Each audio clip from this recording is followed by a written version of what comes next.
welcome back to the class, and today we are going to continue. So, in the last class, in the last few classes, we have seen all about phasors, right, many things about phasors. We have seen how phasors operate with KCL, KVL, then how you work with phasors when there are inductors, capacitors. What happens when there is an inductor? It is an impedance, you treat it as an impedance of what value? J omega times L, and capacitor 1 by j omega times C. Okay, good. And then there is mutual inductance.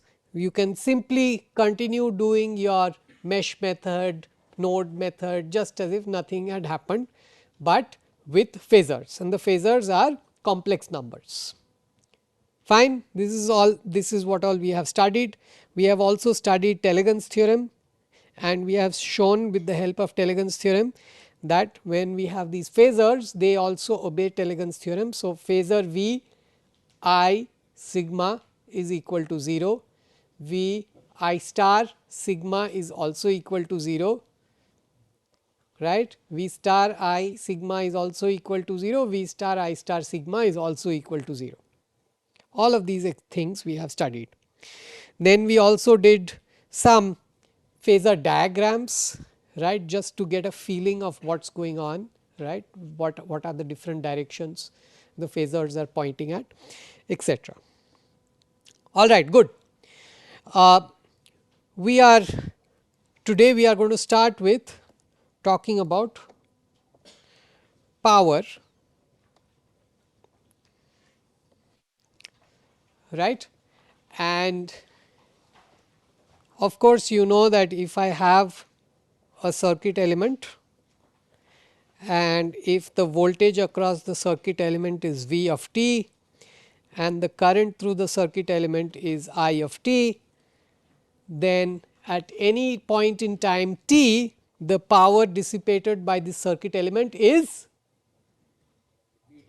V of t times I of t. This you already know. Okay. We are going to extend this to phasors. The question that I have now is, suppose instead of V of t and I of t, suppose I have a circuit element and the drop across the circuit element is phasor capital V underline and the current through the circuit element is phasor capital I underline, then what is the power dissipated by this circuit element? This is the new question. Okay. So, earlier as a function of time it was V of t, I of t, V of t times I of t. What is it now in terms of phasors? Fine. And to do this,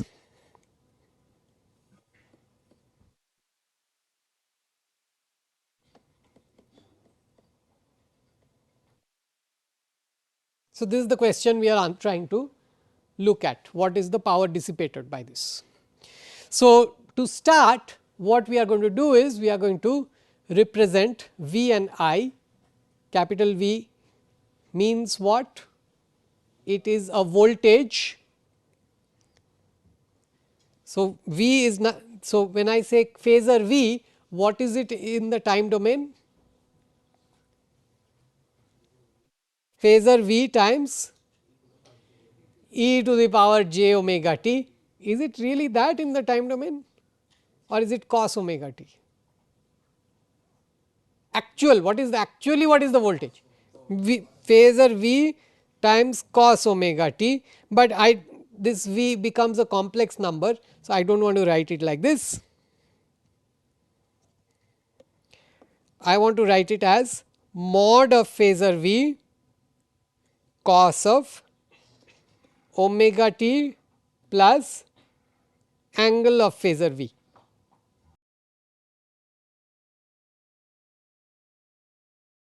Okay. And what about I? What is the current in the time domain?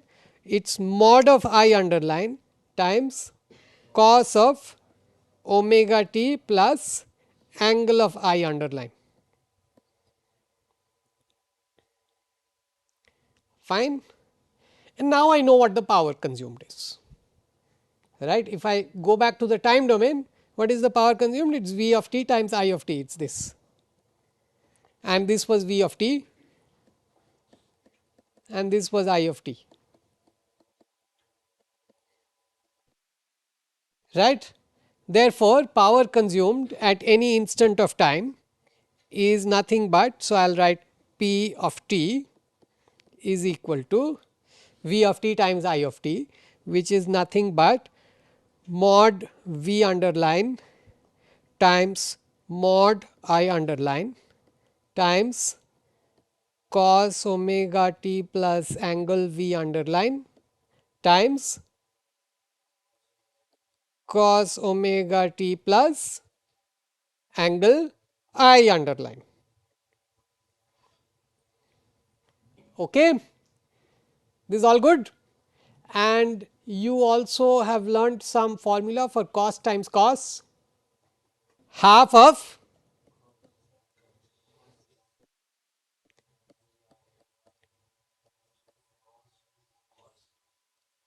cos 2 omega t plus angle V plus angle I plus angle V minus angle I. So, this is what we have.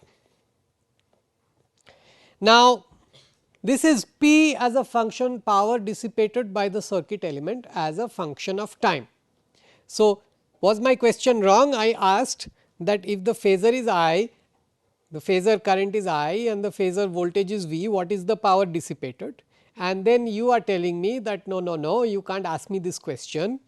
You have to ask me this question and you also have to give me the time at which you are asking the value for, right. Time is also required in the expression, right.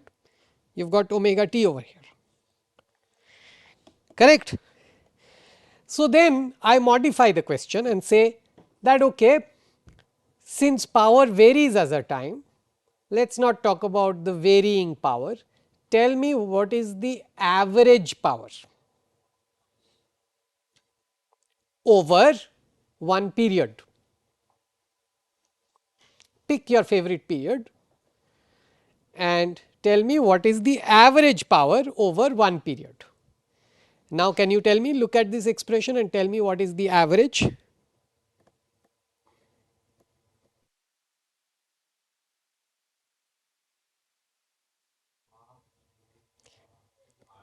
Half V I,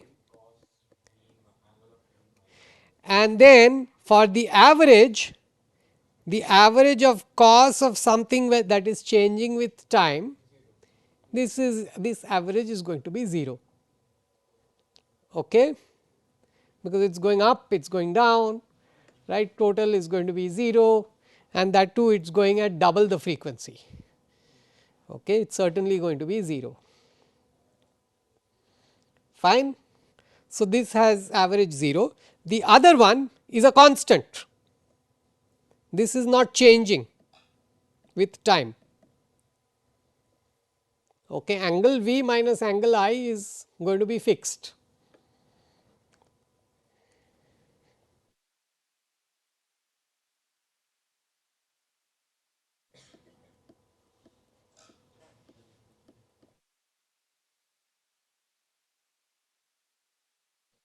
Fine. So, the average power is half of magnitude of V times magnitude of I times cos of angle V minus angle I is the angle in between V and I. Okay. So, this is really, let us call this phi, okay, instead of calling it angle V minus angle I, let us call this whole thing as phi, where phi is the angle in between the voltage and current. Fine. In other words, this is equal to half of the dot product of voltage and current complex numbers.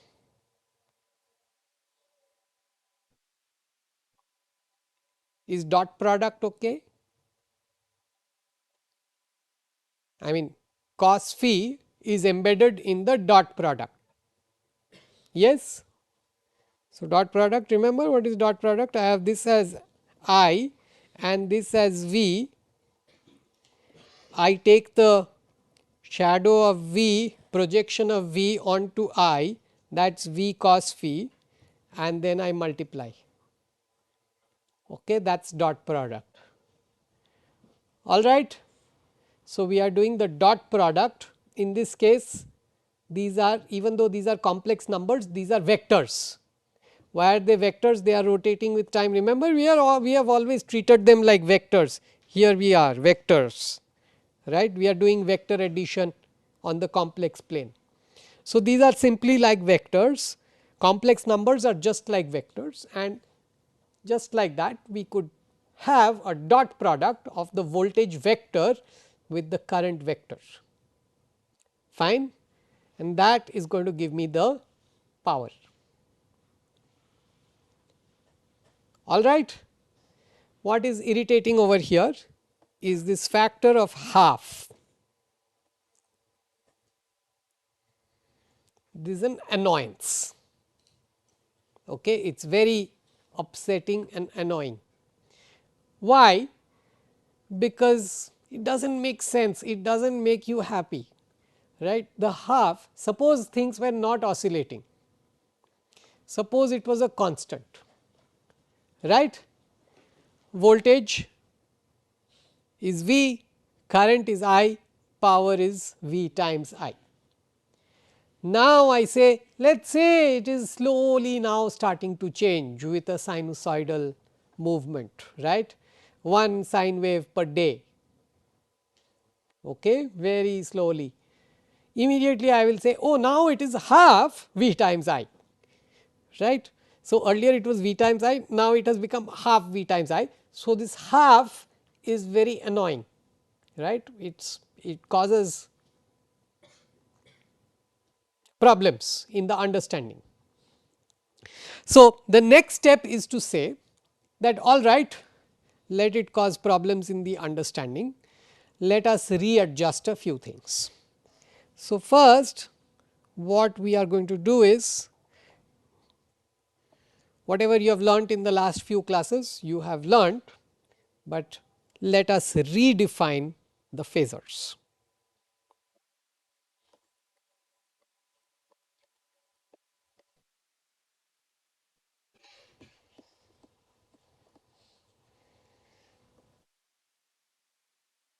Okay. And we are doing this for that factor half. That factor half has caused us enough anxiety, enough problems, we do not like it, we are going back to the drawing board. Okay. So, the redefine of phasors is as follows. If I have a voltage V naught cos omega t plus phi, I am going to give it a magnitude of V naught by root 2. This is the RMS value of the voltage. You are aware of this? A sine wave has an RMS value of amplitude divided by root 2. Okay, I hope I do not have to prove this, you know this already. So, I am going to give the phasor a magnitude of V naught by root 2 and an angle of phi.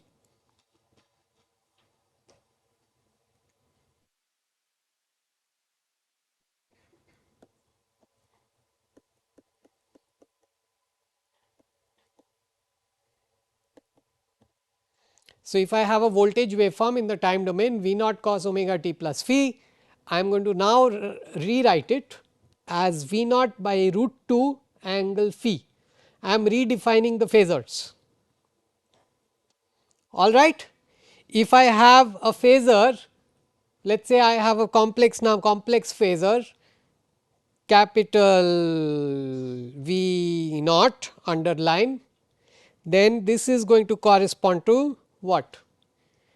Magnitude capital V naught underline times root 2 times cos omega t plus angle of V naught underline. Okay. This is my redefinition of phasors. Now, if I use this new definition of phasors,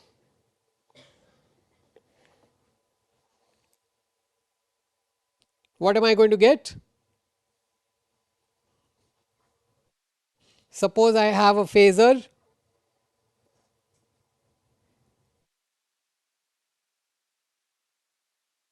V and phasor I underline, then what is the power?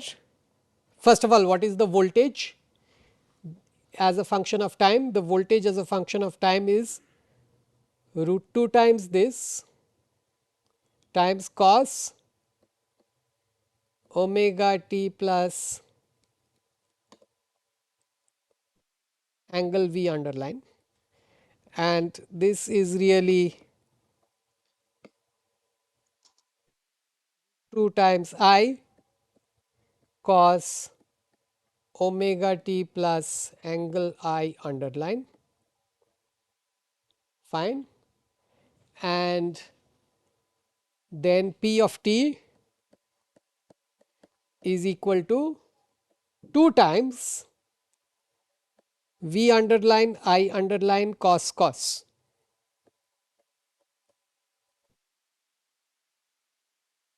Okay, and cos cos is half of cos plus cos. So, this factor of 2 goes away and you get cos plus cos.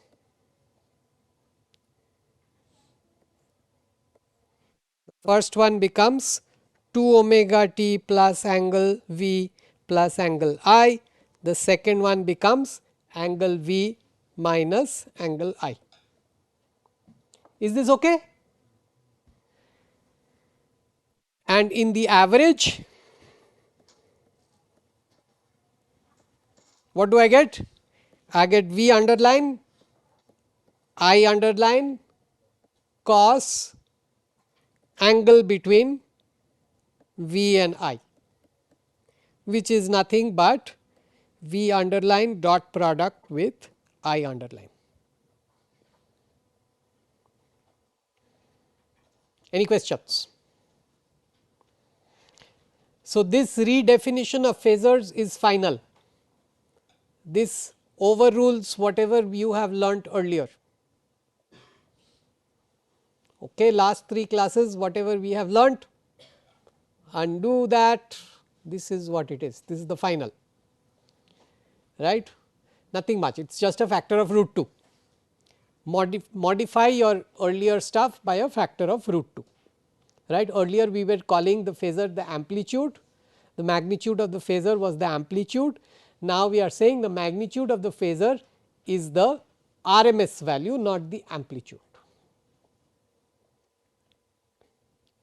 Okay. So, that is the redefinition. Any questions so far? Is this okay? So, what have I got? I have got the following, that if I have got a voltage and a current and the angle in between is phi, then the power is magnitude of the voltage times magnitude, magnitude means RMS, okay. Magnitude of the voltage times magnitude of the current times cos phi. All right. This cos phi is called the power factor.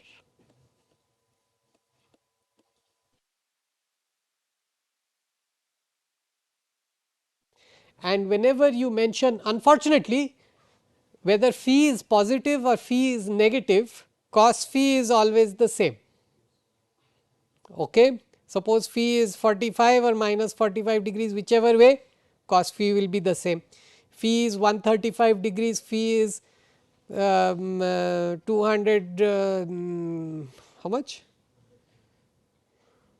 135 and 215, no 220, 225, it does not matter, cos phi will be the same, right. So, we have a problem, a slight problem.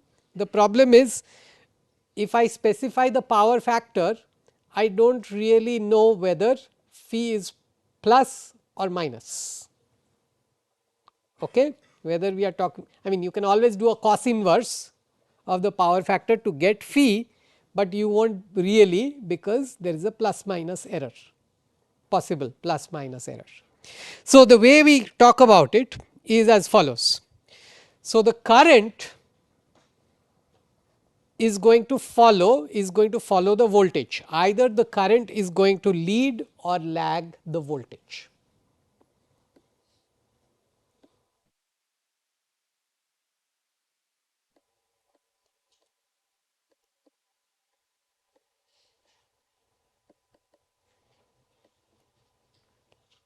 Fine. Either, so lead means I is ahead of V, this is lead. Lag means V is ahead of I. So, when current is behind, it is lagging behind. When current is in front, it is leading. All right. So, here phi is positive or negative. In case of lagging, phi seems to be positive, angle between V and I. It does not matter, right. All you need to understand is the current leading or lagging behind the voltage, and we specify the power factor accordingly. So, for example, if I say that power factor is 30 degrees lagging, then what does it mean? It means that current is power factor is not 30 degrees. Power factor is, how much is cos 30 degrees? Root 3 by 2. Power factor is root 3 by 2 lagging. So, that means that current is lagging behind voltage by 30 degrees. Okay. And if I say, instead, if I say power factor is half leading, then it means that I is ahead of V by 60 degrees.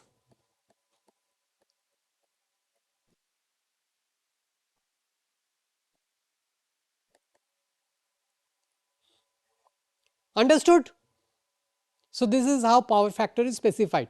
You are not just going to give a value, you are always with the value, you have to say whether the power factor is leading or lagging, just to understand whether the voltage is behind or the voltage is in front, current is in behind or current is in front. Clear? Any question so far? Okay, good. Now, tell me that I had a voltage phasor, I had a current phasor, okay, and my power was V underline magnitude I underline magnitude times cos of angle V minus angle I.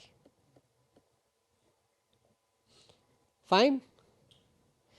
This capital V is nothing but mod V times e power j angle V, complex number, polar form, and capital I is nothing but mod I times e power j angle I. Okay. Now, how are these three related? This one and this one. What is the relationship? So, these three are related, and as he is pointing out,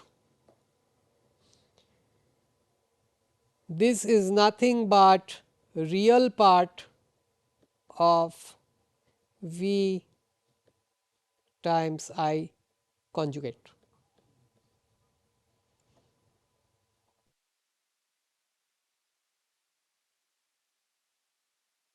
Okay. Why? Because I is so much, I conjugate is equal to mod I e power minus j angle I, and these are the two things that I have to multiply. I have to multiply mod V e power j angle V with mod I e power minus j angle I, then only I will get V mod I e power j angle V minus angle I, and then the real part of this will give me the cos. Okay. Is there any other way? There could have been one more way, right. He could have said I times V conjugate, that also would have been acceptable, right. However, the convention is V times I star. So, alternate answer would have been I times V star. We do not use that. This is the accepted answer. This is the convention.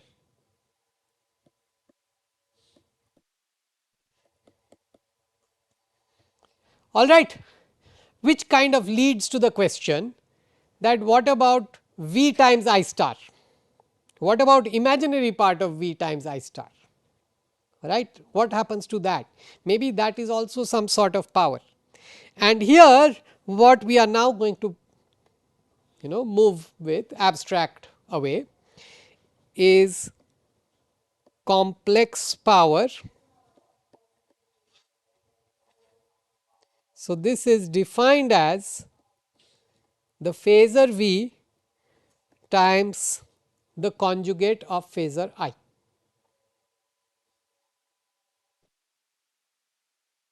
Definition of complex power.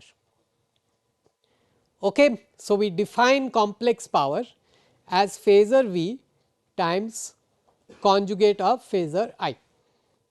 And now, the complex power has a real part and also has an imaginary part.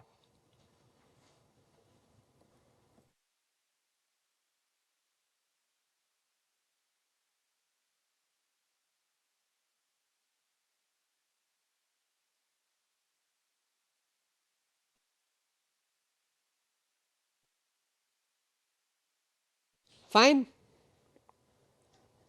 Now, you have already proved using Telegan's theorem that sigma of V I star is equal to 0. Remember? Where was that? Where was that? Over here, right?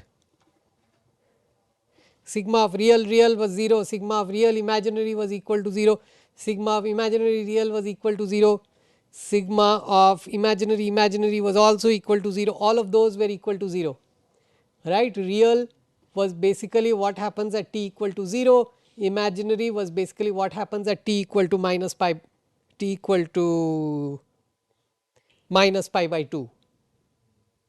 Remember, we did all of this, right.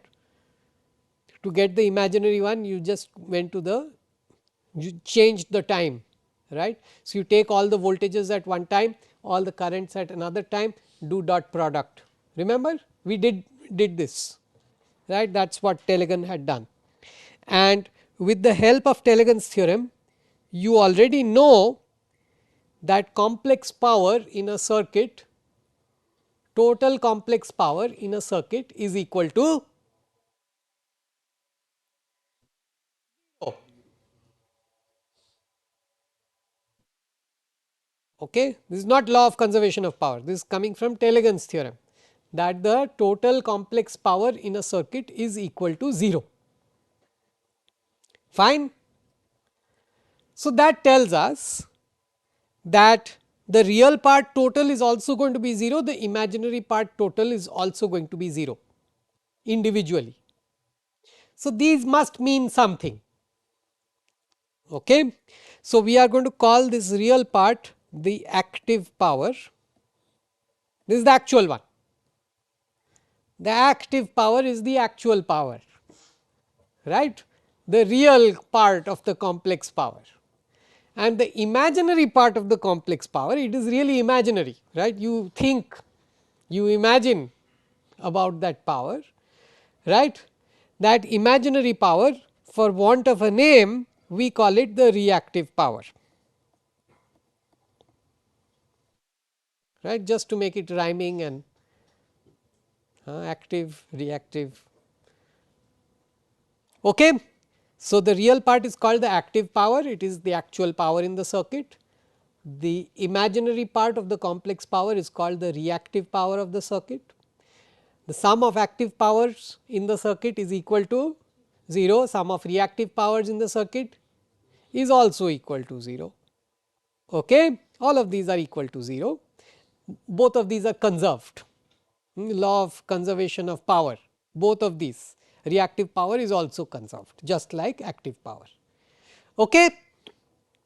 So, the active power, the units, we try to be a little explicit and careful with the units. So, the active power has units of watts, this is power, active power is actual power, right. So, we give it units of watts, whereas the reactive power we give it units of something called var, VAR, small VAR, it is not an acronym, it is var, all right.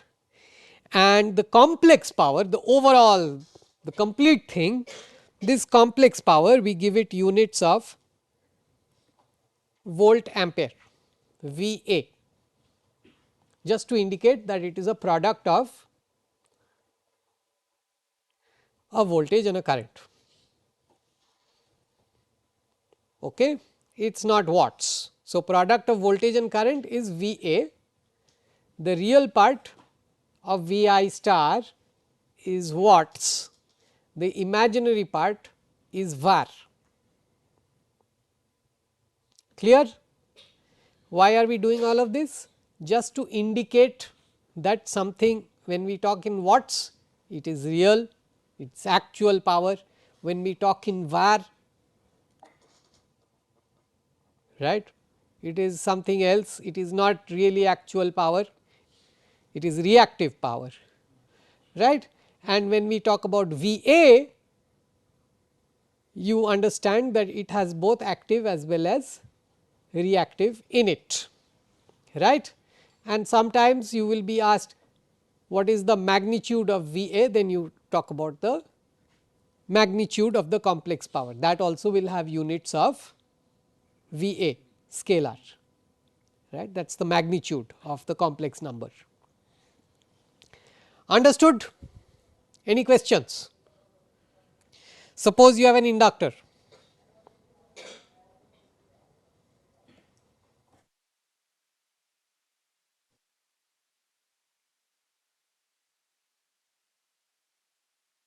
what is the power?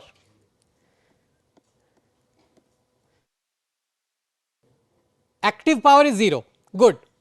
Reactive, this is V, let us do Vi star, right, or let us say this is I, what is V? J omega L times I.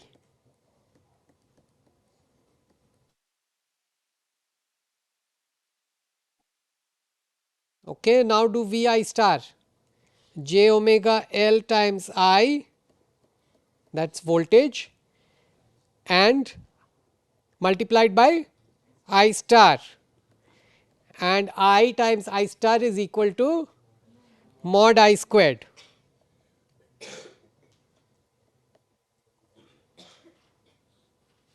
Okay.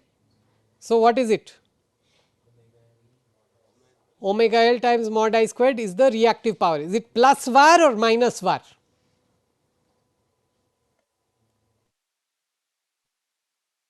Plus var. Is it always going to be plus var, or could it also be minus var? Is the active power always going to be 0 in an inductor? Yes. Reactive power? Active power is always 0. Okay. Some people are not happy with active power always 0. You are okay? Inductor active power is always going to be 0. It does not consume power. Okay, good. Let us move forward. Reactive power.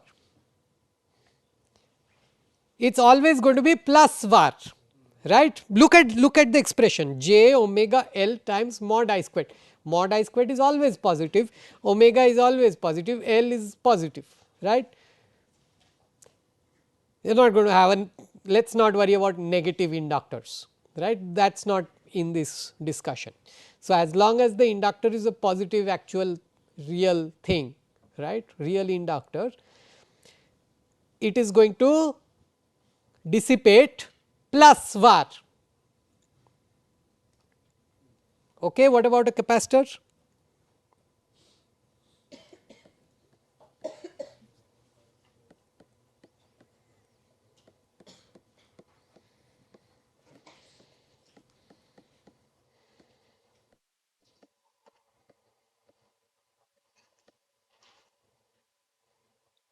Okay. So, the power is V I star, voltage times conjugate of the current.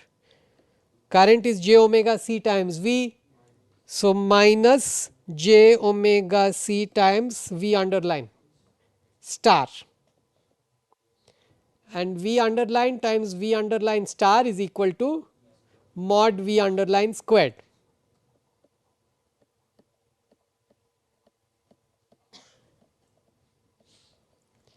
So, therefore, the power consumed by the capacitor, right, active power is equal to 0 and reactive power is minus var. Okay. So, if you look at your circuit, you have R, you have L and you have C, maybe you have other things also, but at the very least let us look at this, right. R will have, will it have active power? R active power. Will it have reactive power?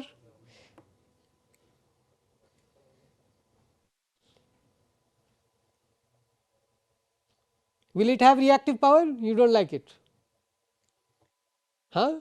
You are forced to being saying say no, not convinced. Voltage and current are always in phase, cos phi is always equal to 1, okay. Sin phi is always 0. This imaginary part, by the way, this is sin phi, right. What is imaginary V I star? If real V I star is V phasor I phasor cos phi, imaginary part of V I star is V phasor I phasor sin phi. Yes, look at it one step earlier, no, this one.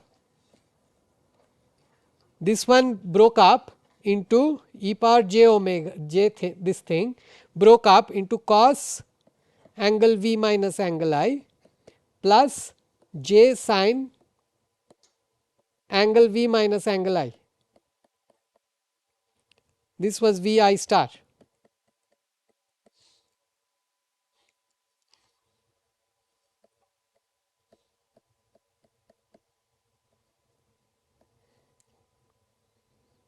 Okay. So, this is the active part and this is the reactive part. So, when I am talking about a resistor, angle V minus angle I is 0 degrees. So, sine of that is certainly 0. So, reactive power is always going to be 0.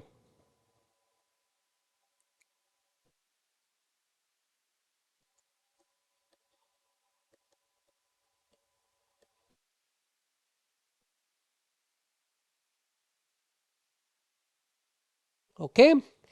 When I talk about an inductor, then the angle between voltage and current is always 90 degrees. Capacitor, angle between voltage and current is always 90 degrees. So, cos phi is always 0. So, active power is always 0. Okay. However, when it comes to reactive power, we are going to have something, some contribution, right. For the inductor, we saw that we are going to get plus var here, and for the capacitor we are going to get minus var.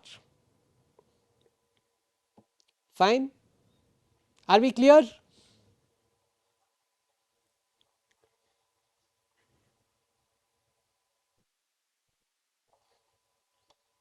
So, even when you have got a complicated circuit, right, we are going to say find out the power in all these different circuit elements, tabulate all of the powers, active, reactive, typical exam question, right. Your typical exam question is going to be, you have got this circuit and you are going to be told find out power consumed by active, reactive, all kinds of powers consumed by all the circuit elements, right. This is your sanity check.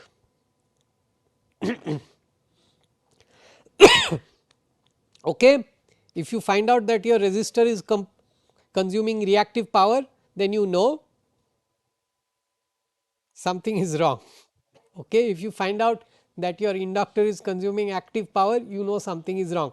Inductor always plus var, capacitor always minus var,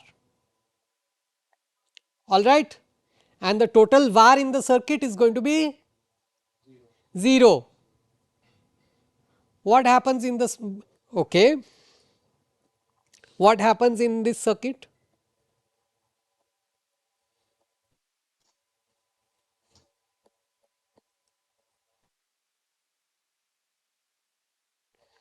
Suppose I have a circuit like this, right.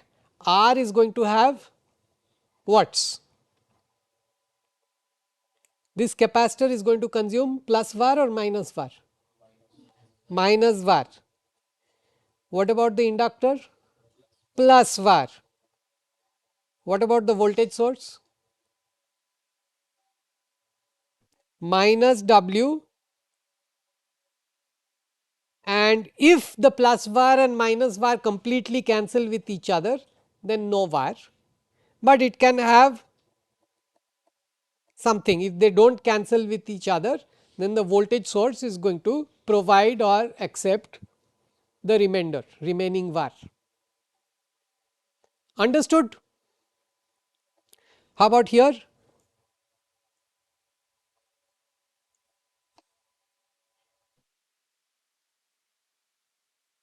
So, the voltage source is now going to give minus what? Minus var. Okay. How about here?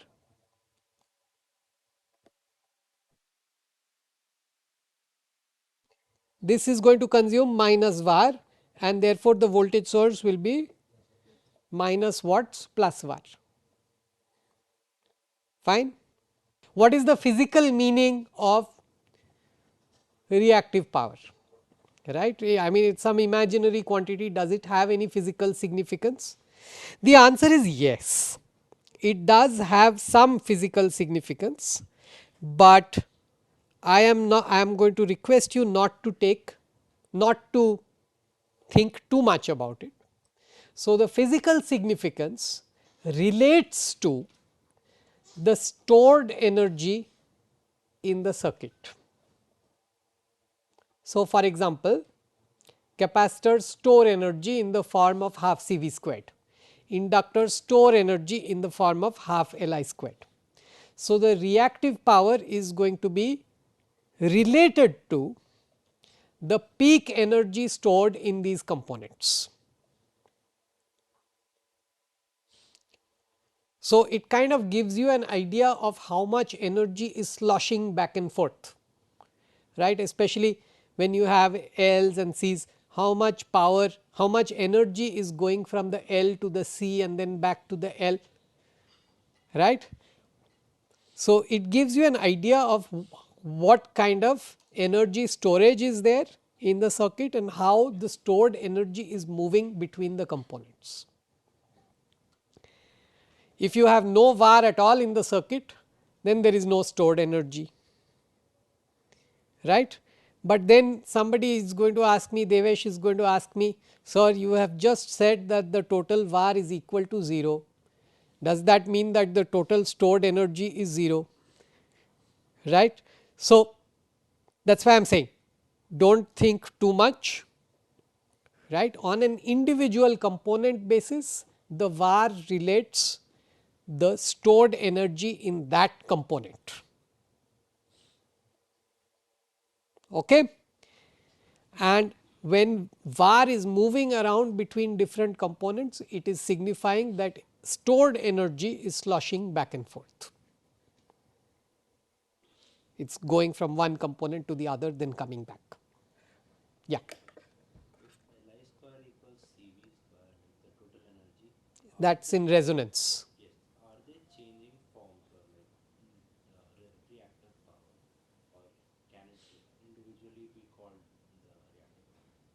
It is individually reactive power, no? One is plus VAR, the other is minus VAR. So, in reality something is changing. One is kinetic energy, the other is potential energy, right. In one case, in the inductor it is kinetic energy, in the capacitor it is potential energy. One it is because of electric field, the other is because of magnetic field. Magnetic field means kinetic energy, electric field means potential. But you leave it at that, you do not have to worry too much, right. Do not worry too much about the physics of it. What we are saying is that whenever you have a lot of VAR, it indicates that the circuit has stored energy or requires stored energy. For example,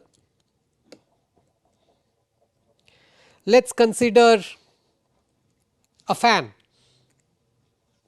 ceiling fan.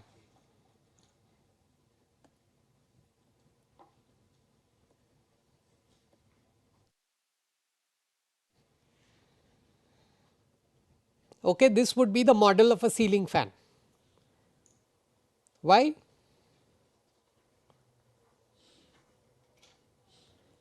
First of all, it is made using coils. So, it is inductive in nature, right. And then you have got kinetic energy in the fan, right. To build up that kinetic energy gets stored in the fan, half j omega squared, capital J. What is capital J? I, capital I, moment of inertia into omega squared, right. That is the energy in that fan, in the fan, correct. So, what is that energy? That is the stored energy in the fan, stored kinetic energy in the fan. So, you have to build that up, right. When you switch that fan on, right now the stored kinetic energy is 0. Now, as you want to rotate it, you need to build that energy up. How will you do that in the circuit? By providing VAR, right. You are providing VAR to the circuit, correct, and the circuit is building up in stored kinetic energy. And then in the steady state, once you are in the steady state, you are only dissipating active energy, which is because of friction, right, either the friction inside the motor or friction with air and so on and so forth. So, that frictional energy is what you are spending in steady state. Now, you are no longer building up the VAR. Understood? So, overall when you do the circuit analysis, it will show up as if this circuit has consumed a lot of VAR. The right, it is R L, R in series with L, right. So, this is going to be j omega L, there is going to be R, you apply some voltage source, right, you will get some current, and then you will see that this guy, the inductor is consuming some VAR and the resistor is consuming some watts, right. In reality what is happening? the inductor is storing some kinetic energy which is reflected by the var calculation. The resistor is dissipating constantly. This is the frictional dissipation because of friction with air, friction inside the motor and so on and so forth.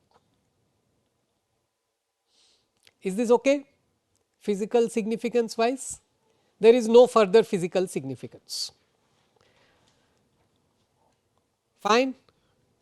Minus var, when the circuit is consuming minus var, it is capacitive, which means it is potential energy. When the circuit is it is storing potential energy. When the circuit is consuming plus var, it is inductive, which means that the circuit is storing kinetic energy in some form or the other.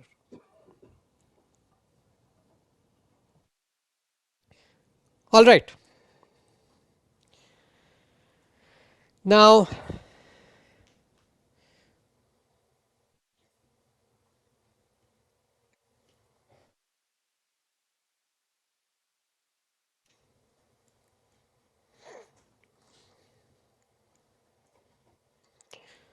with all of this done, we are now going to go back and continue with the work we started. So, this phasors was a diversion. We took this diversion for some reason. We are now going to go back and continue with the work we had started. Remember, we had started with network theorems and we took a pause and we went through this entire chapter on phasors, right. And how do you do sinusoidal steady state analysis, right. So, having done all of this, we are now going to go back and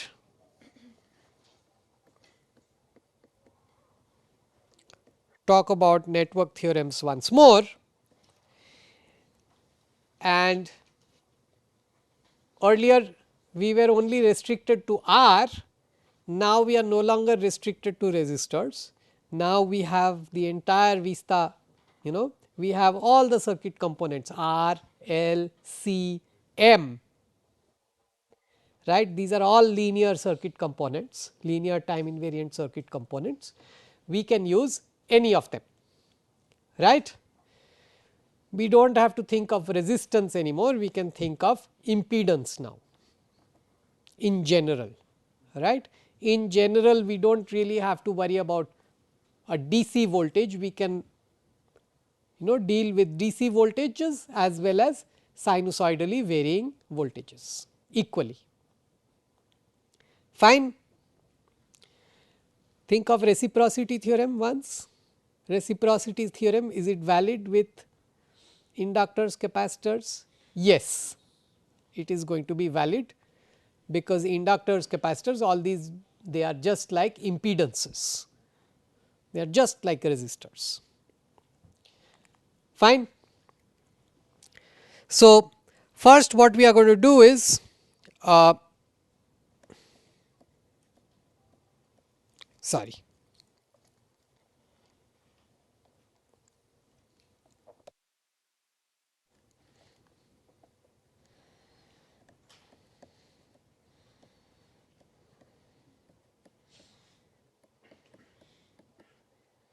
So, we have already studied reciprocity.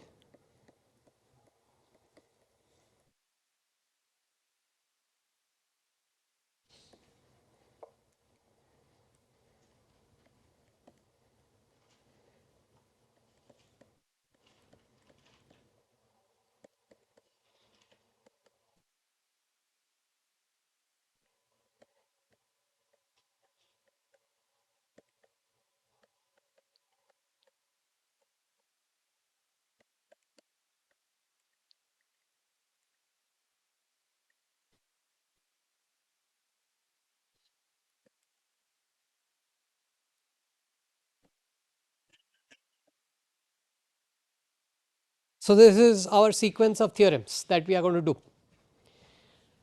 Before reciprocity theorem, we had studied Telegon's theorem long back. Okay. So, Telegon's theorem reciprocity theorem was an offshoot of Telegon, right. Phasors, we studied phasors, and now we are going to study these other theorems one by one. The first one we are going to study is called the superposition theorem.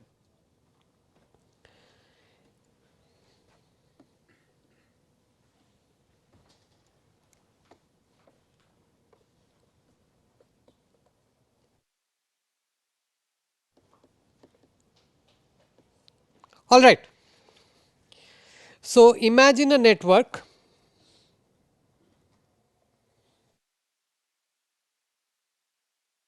which has some independent sources, and for some without loss of generality, let us just think of two independent sources. Okay. You can add more when you want, right. Let us just imagine that it has two independent sources.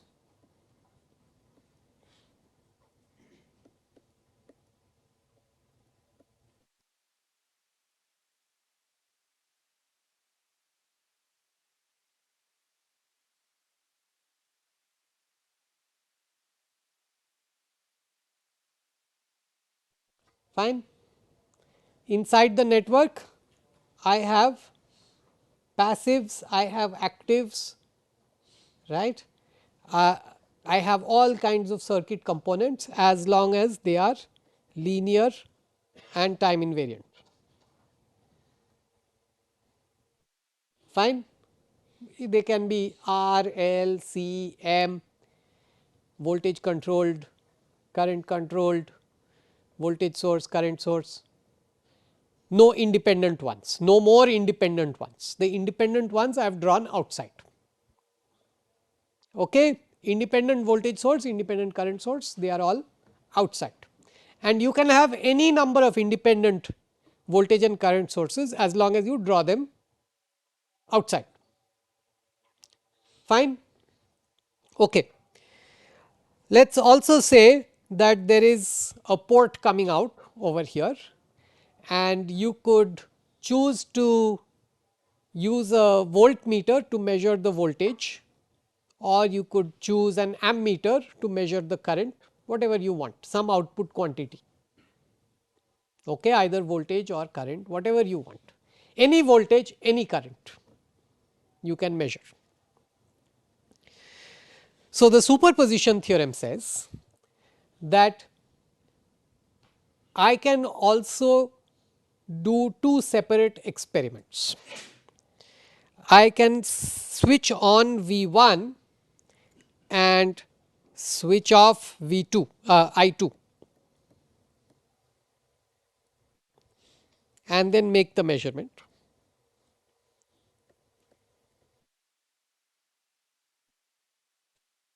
Okay. And in a second experiment, I can switch off V1 and switch on I2 and make the measurement.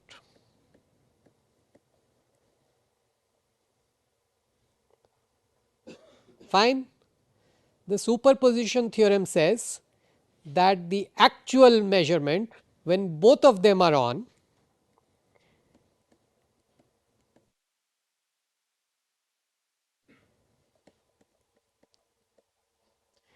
I will get measurement 1 plus measurement 2.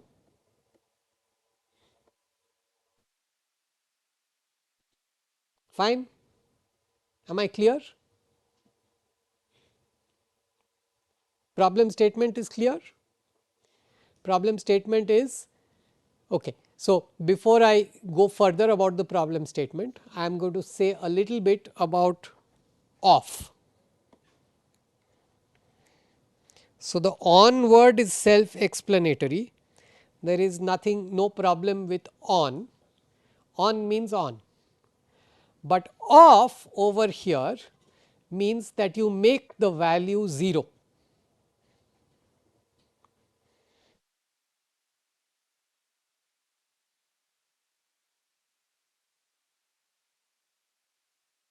Okay.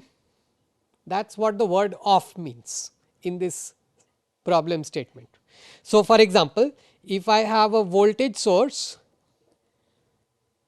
independent voltage source, and I make its value 0, then it starts behaving like a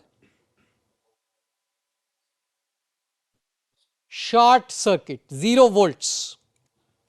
I have made the value of the voltage source 0. So, this behaves like a short circuit.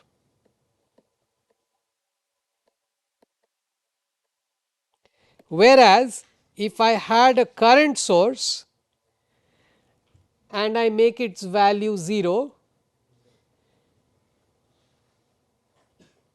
then it behaves like an open circuit, because the current becomes equal to 0.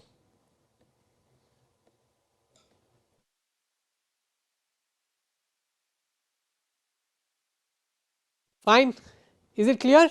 So, once again let us go back to the problem statement. The statement of the theorem is as follows, that if I have V 1 on and I replace I 2 with an open circuit, I take measurement 1. Then I replace V 1 with a short circuit, I 2 is now on and I make measurement 2. If both of them are on, then I will get measurement 1 plus measurement 2. You could add more sources into this, you could add as many sources as you want. So, measurement 3, measurement 4, right. If it is a voltage source number 3, then fine, measurement 3, current source number 4, measurement 4, right. All these measurements sequentially you add all of them, you will get the final answer. Okay. Every time you are making a measurement, you are choosing to have one independent source on, all the others 0. Fine. This is the statement of the superposition theorem. How are you going to prove this? Okay. Which is your favorite method? Mesh method, node method, what do you want to use? Mesh method. Okay. Let us say you want to use mesh method, okay. And let us say you want to measure some voltage or you want to measure some current. Okay. Okay, fine. So, suppose you are using mesh method, all right. How will you analyze the circuit? You will have some matrix times set of currents I 1, I 2, all the mesh currents is equal to what?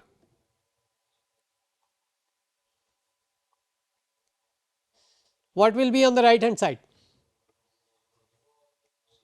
Either 0 in case there is no independent voltage source, right, or some voltage source is going to move to the right hand side, or if there is a current source, some current source times resistance is going to move to the right hand side. Okay. So, here you will get some alpha times V 1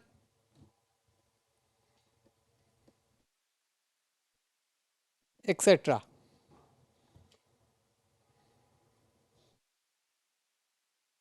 Is okay, acceptable.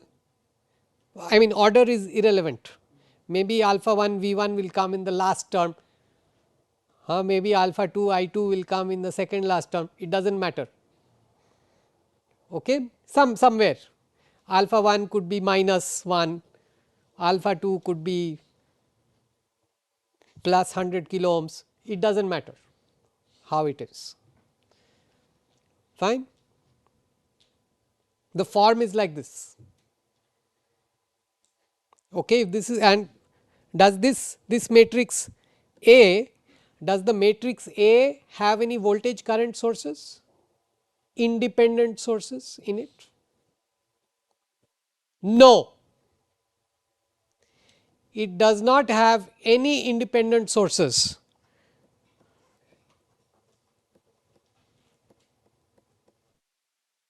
Okay. No independent voltage source, no independent current source is in that A matrix. Fine. Some people are looking, you are looking surprised. Is it okay? Not okay? It is okay. All right. Then what is the next step in your mesh method? Find the inverse of A, right. The inverse of A is going to be constant. It has nothing to do with whether V 1 is of value 0 or V 1 has a value of 5 volts, it has nothing to do with it. Huh? Yeah. So, my I 1, I 2, this one is therefore going to be equal to A inverse, which you can pre-compute, right. It only depends on the constant circuit elements times all of this.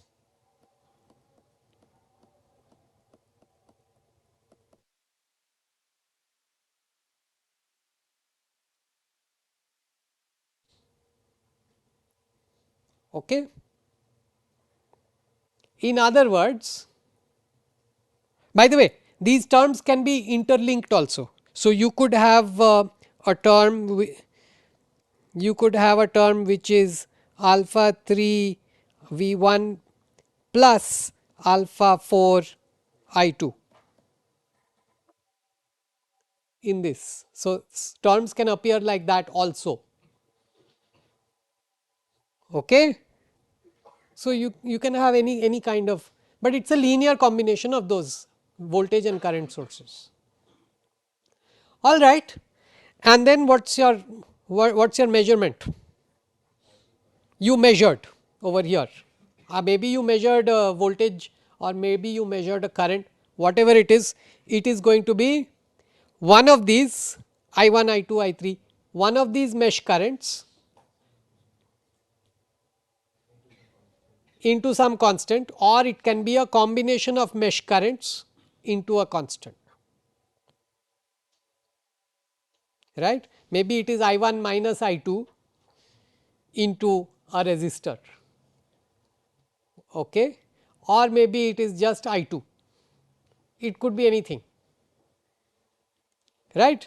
So, the value you are looking for, your final measured value is one of these rows or a combination of these rows,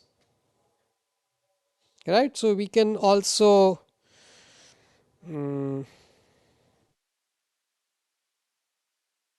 so maybe it is this,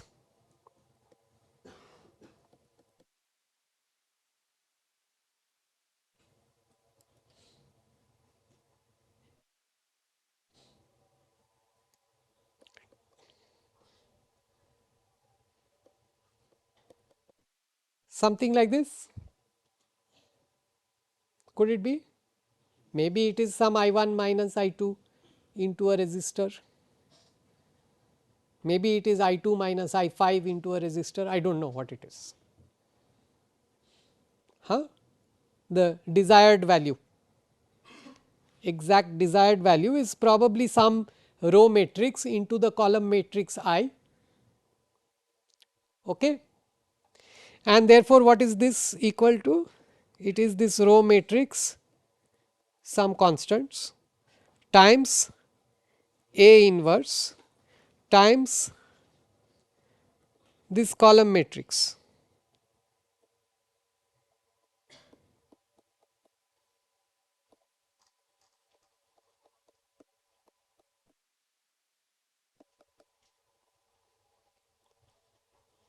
Okay. Now, tell me,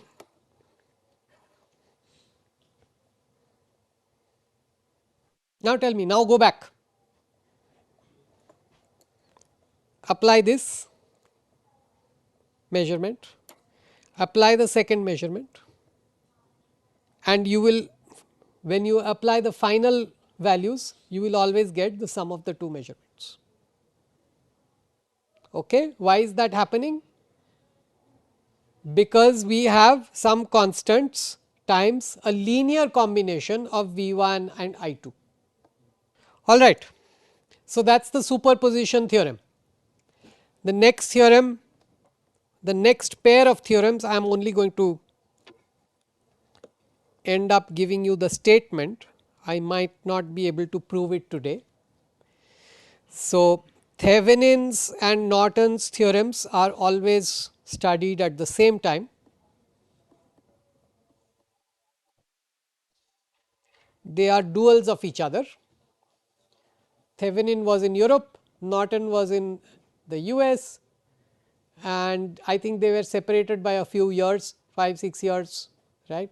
But in those days there was no internet or anything, like I discover something and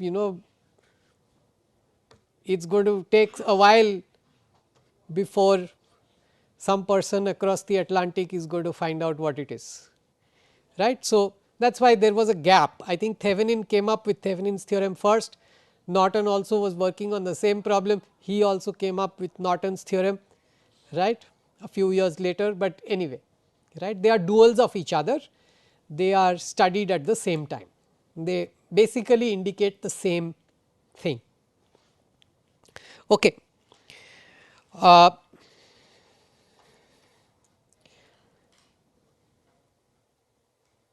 The way we are going to talk about Thevenin and Norton's theorems are as follows. We will consider a network N, and unlike last time where we had the voltage and current sources outside, here we can have independent, all the independent sources also inside the circuit. Okay. So, this network N is linear and time invariant, and it also has independent sources.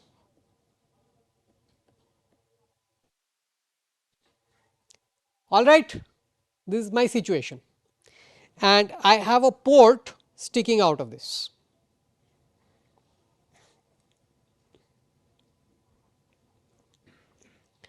Now, what Thevenin says is that let us do the following. First, we are going to take a voltmeter and measure the voltage across the port.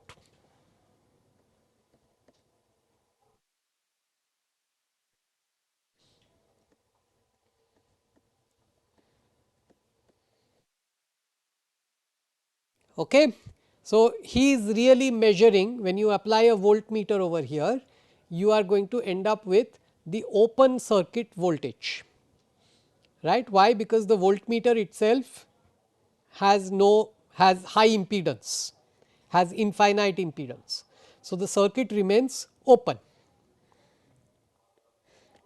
So, V open circuit, fine. This is experiment 1, keep it on standby, and we are going to call this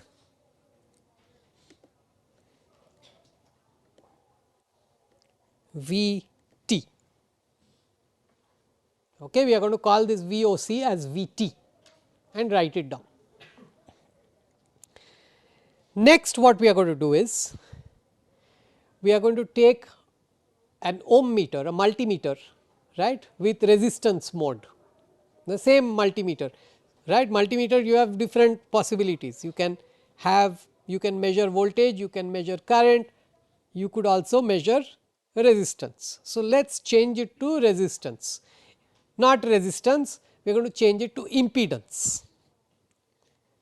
Okay. And we are going to measure driving point impedance.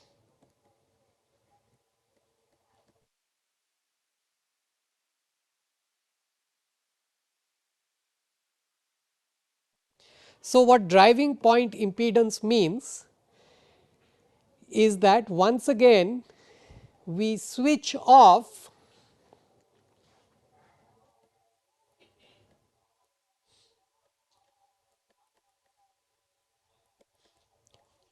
all sources, all independent sources inside the circuit.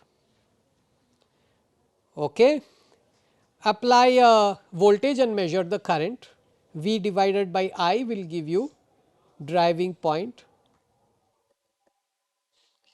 Apply V, measure I, report V by I, or you could push I, measure V, report V by I, whatever you want. All right, this is called driving point impedance. So, from this port you look inside with a multimeter and find out the driving point impedance. Fine. And this driving point impedance, we are going to call it ZT.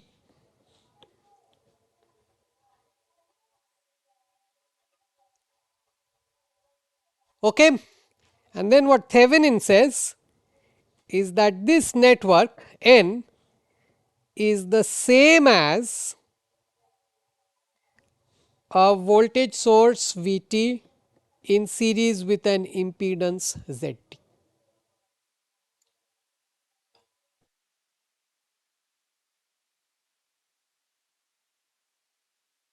This is the Thevenin's theorem. Norton's theorem is very similar. Instead of a voltmeter, he uses an ammeter. Okay. If you use an ammeter, what happens? An ammeter is a short circuit. So, you measure the short circuit current and we are going to call it IN. Okay. And instead of calling it ZT, the second experiment is the same, driving point impedance. We are going to call it Zn, and Norton says that the network N is nothing but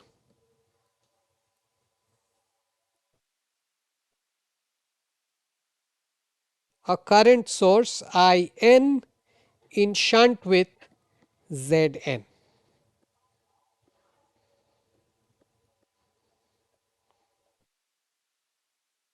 Okay, let us stop here.